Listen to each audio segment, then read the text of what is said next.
ഞാൻ അതിനുശേഷം ബന്ധപ്പെട്ടിട്ടില്ല. അത് കാര്യത്തിൽ വിഷമമുണ്ട് കേട്ടപ്പോ. പക്ഷെ നമ്മളെ കുടുംബാണ് അവര് നമ്മളെ തള്ളി പറഞ്ഞു കഴിഞ്ഞാലും അത് നമ്മളെ കുടുംബാണ്. എനിക്ക് മാധ്യമങ്ങളോട് പറയാനുള്ളത്, അവർക്ക് അവരെ മകനെ നഷ്ടപ്പെട്ട് നിൽക്കുന്ന സമയമാണ്. ഈ സമയത്ത് അവർ സ്വയം പറഞ്ഞ് വരുത്തി വെച്ചതാണെങ്കിലും നമ്മളാരും അവരെ വേട്ടയാടരുതെന്ന് എനിക്കൊരു വിനീതമായ അഭ്യർത്ഥന ഉണ്ട്. അല്ല, ഞാൻ എന്റെ ശൈലി ഇങ്ങനെ, എന്തായാലും എന്റെ ശൈലിയിൽ മാറ്റം വരുത്താൻ കഴിയില്ല. എനിക്കറിയില്ല, ഞാൻ ഈ ശൈലി തന്നെ ഇനിയും ആദ്യം മുതലേ എന്റെ നിലപാടുകളിൽ ഒരു മാറ്റമില്ല. ഞാൻ സംസാരിക്കുന്നത് ഇങ്ങനെയാണ്. ഇനിയിപ്പോ വേറെ രീതിയിൽ ഒരു സ്റ്റൈലിൽ സംസാരിക്കാൻ അറിയില്ല. ഞാൻ ഈ സ്റ്റൈലിൽ സംസാരിച്ചിട്ട് തന്നെയാണ് ഈ വിഷയം ജനശ്രദ്ധയിലെത്തിയത്.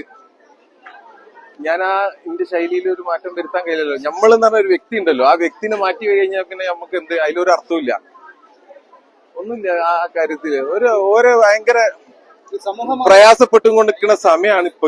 ഈ സമയത്ത് ദയവ് ചെയ്തിട്ട് ഈ മാധ്യമത്തിന്റെ മുഖാന്തരം ഞാൻ പറയാൻ ആഗ്രഹിക്കുന്നത്, അവർക്കൊരു അബദ്ധം പറ്റിയതിന് ഇപ്പൊ ഒന്നും ചെയ്യാൻ കഴിയില്ല.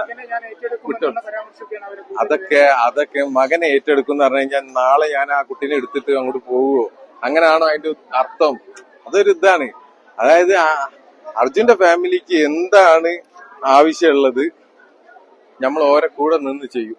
ഇനി അവർക്ക് നമ്മൾ ആവശ്യമില്ലേ, നമ്മൾ ഓരോ ശല്യപ്പെടുത്താൻ പോകുന്ന അർത്ഥമില്ല. അങ്ങനെ പോകുന്ന ആളുമല്ല, അവർ വലിഞ്ഞു കയറി ചെല്ലുന്ന ആളുമല്ല. നമ്മള് ഈ കുടുംബത്തിനെതിരെ വ്യാപകമായിട്ടുള്ള സൈബർ ആക്രമണം നടന്നുകൊണ്ടിരിക്കുകയാണ്. അത് താങ്കളെ സപ്പോർട്ട് ചെയ്തുകൊണ്ടും കുടുംബത്തെ എതിർത്തുകൊണ്ടാണ് ഈ സൈബർ ആക്രമണം നടന്നത്. അപ്പൊ അത്തരത്തിലുള്ള ആളുകളോട് എന്താണ് താങ്കൾക്ക് പറയാനുള്ളത്? സൈബർ ആക്രമണം നടത്തുന്ന ആളുകളോട് അതാണ് ഞാൻ പറഞ്ഞത്. അത് എന്താണ് ഞാൻ വീണ്ടും പറഞ്ഞത്, നമ്മൾ എന്താണ് ഇപ്പൊ ഇവിടെ സമൂഹത്തിന് കാണിച്ചു കൊടുക്കുന്നത്? ഒരു ലോകം അറിയപ്പെടുന്ന ഒരു വിഷയത്തെ അസാധ്യം പറഞ്ഞ വിഷയത്തെ സാധിച്ചിട്ട് അതില് അഭിമാനം കൊണ്ട് നിൽക്കുന്ന ഒരു സമയത്ത് ചേരിതിരിഞ്ഞു നിന്നിട്ട് ഞാൻ ആ ചേരിതിരിവിലേക്ക് ഭാഗമാവാൻ ഞാനോ എന്റെ ഫാമിലിയോ ആഗ്രഹിക്കുന്നില്ല. ഇനി അവർ ചോദിച്ചതിന് വേണമെന്നുണ്ടെങ്കിൽ അവരിപ്പോ പറഞ്ഞതിന്, കാരണം എന്താ പറഞ്ഞാൽ സമൂഹത്തിലുള്ള ആളുകൾ നമ്മളെ തെറ്റിദ്ധരിക്കാൻ പാടില്ലല്ലോ.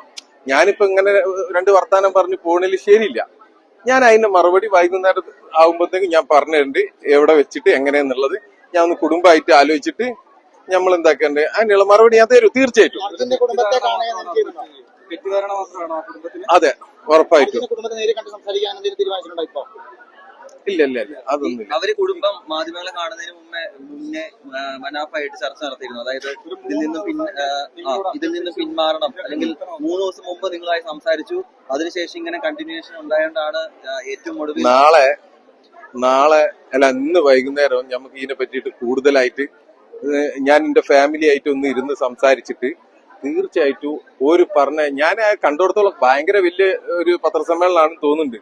അത്രയും നീണ്ടത് ഞാൻ കേൾക്കാൻ നിൽക്കില്ല. കേൾക്കാൻ കുറെ ആളെ ഏൽപ്പിച്ചിരിക്കണ്. അവർ കേട്ടതിന് ശേഷം വൃത്തിക്ക് ഞാൻ സംസാരിക്കും. ഇപ്പൊ ആരും ആ കൂട്ടരെ ഒരു തരത്തിലും കല്ലെറിയരുത്. അത് തീർച്ചയായിട്ടും അവരാരോ തെറ്റിദ്ധരിപ്പിച്ചിട്ടുണ്ടാവും, അല്ലെങ്കിൽ അവര് വേറെ എന്തെങ്കിലും വികാരത്തിന്റെ പുറത്ത് എന്താണ്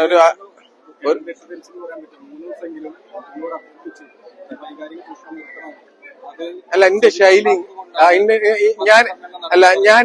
ഞാൻ ഇതൊക്കെ കഴിഞ്ഞതിന് ശേഷമാണല്ലോ ഇങ്ങനെയൊക്കെ പറയണത്.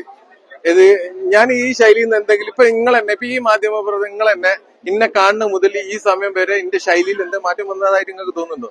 ഞാൻ ഇങ്ങനെ തന്നെ. എനിക്ക് ഇതിൽ വേറൊരു വികാരവും മറ്റേ അങ്ങനത്തെ ഒരു അതിർവരമ്പുകളൊന്നും എനിക്ക് അറിയുന്ന ആളല്ല. ഞാൻ അത്ര എഡ്യൂക്കേറ്റഡ് ആളൊന്നല്ല. എനിക്ക് അറിയുന്ന രീതിയിൽ ഞാൻ സംസാരിച്ച്. പക്ഷെ നമ്മൾ ആരും ഇതിനെ എന്താ പറയാ ഒരു വിവാദത്തിലേക്ക് പോകേണ്ട ആവശ്യമില്ല. അത് ആ ഫാമിലിക്ക്, നമ്മളെ ഫാമിലി അല്ലേ. ഞാൻ ക്ഷമിച്ചിരിക്കണ അവരോട്.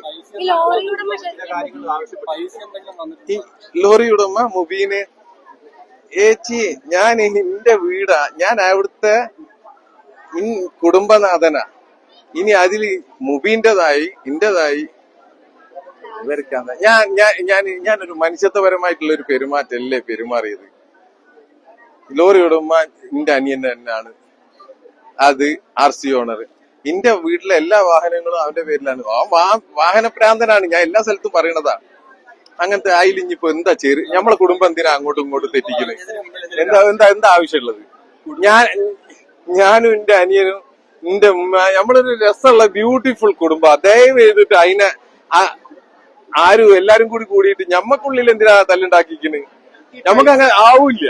നമ്മൾ ഫുൾ ഞാൻ എന്റെ മെസ്സേജ് തന്നെ എന്താണ്, നിങ്ങൾ പണം പിരിച്ചിട്ടില്ല എന്ന് പറയുന്നു. ആരെങ്കിലും സ്വമേധയാ കുടുംബത്തിന് കൊടുക്കണമെന്ന് പൈസ എന്തൊക്കെ ഏൽപ്പിച്ചിട്ടുണ്ടോ? ഏൽപ്പിച്ചിട്ടുണ്ടെങ്കിൽ ഞാന് ഈ മാധ്യമത്തിനോട് വന്ന് പറയും. ഇതുവരെ ആരും ഞമ്മളെ ഇന്ന അങ്ങനെ മോശക്കാരനായി കാണില്ല. ഞാൻ ചോട്ടാ മോട്ട എന്തായാലും നക്കാപ്പിച്ചക്കാരനല്ല. എന്തായാലും പ്ലീസ്, അത്ര ഒന്നും ഇതായിട്ടില്ല. ഈ ഒരു മൊത്തം സംരംഭം 5 പൈസ പിരിക്കാതെ ഞാൻ കൊണ്ടുപോയ ആളാണ്. അപ്പൊ എന്നെ സംബന്ധിച്ചിടത്തോളം ഇപ്പൊ തൽക്കാലം 2 തലമുറക്കൊക്കെ ഉള്ള നമ്മളെ വാപ്പന ഉണ്ടാക്കിയിട്ട് നോ പ്രോബ്ലം. പിന്നെ രണ്ടാമത് ഇതിലൊരു ആരോപണം വന്നത് എനിക്ക് ഭയങ്കര വിഷമമുണ്ടായി. ഒരു സെൻഡ് ഓഫ് നടത്തിയിരുന്നു. നിങ്ങളെല്ലാരും ഈ മാധ്യമപ്രവർത്തകരിൽ ഇപ്പൊ അരുൺ ഭായ് നിങ്ങൾക്കൊക്കെ അറിയാം, ഈ രേവന്ത് അവിടെ ആദ്യ കാലം മുതൽ അവസാനം വരെ നിന്ന് ഞാൻ ഇവനക്ക് ഒരു നല്ല ഹോട്ടലിൽ നിന്ന് ഒരു ഭക്ഷണം വാങ്ങി കൊടുത്ത് ഇവനെ നാട്ടിലേക്ക് പറഞ്ഞയച്ചതാണ്. ഇപ്പൊ സെൻഡ് ഓഫ് എന്നുള്ള നിലക്ക് ആക്കണേ. എനിക്ക് ഇവനക്ക് ഒരു നല്ല ഭക്ഷണം വാങ്ങി കൊടുക്കാൻ ആരെ സർട്ടിഫിക്കറ്റും ആവശ്യമില്ല.